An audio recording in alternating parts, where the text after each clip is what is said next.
Before we begin, please imagine the bell notification is on and you're subscribed to Huna Stories. The billionaire chose the small roadside diner on purpose, wearing a faded jacket and ordinary shoes, blending in with truck drivers and tired workers as he slid into a cracked vinyl booth near the window. His name was Henry Caldwell, but no one there knew it. To the world, he was a powerful man who owned companies and towers.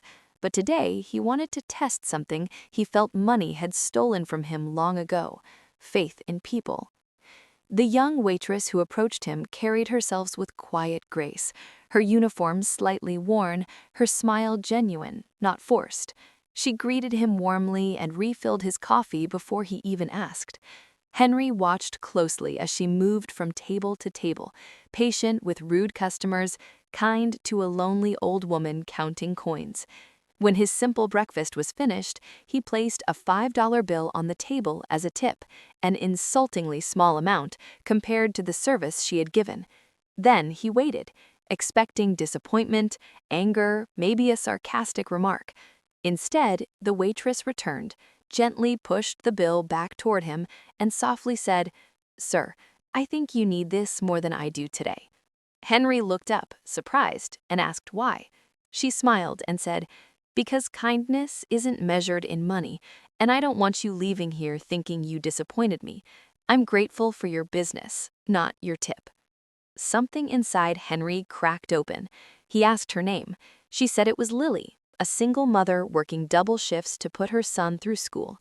She spoke without bitterness, only hope.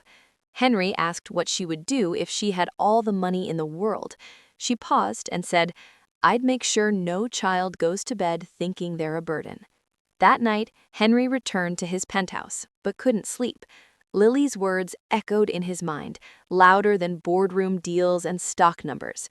The next morning, he visited his lawyer and requested a full rewrite of his will, removing distant relatives who never called, canceling donations that existed only for publicity, and creating a foundation focused on education, dignity, and quiet acts of help.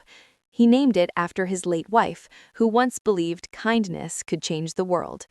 Weeks later, Henry returned to the diner, this time in a suit. The staff froze when they recognized him from the news. Lily didn't. She greeted him the same way as before. He handed her a letter instead of a tip. Inside was a scholarship for her son, a paid education for her, and a position as director of community outreach for his new foundation.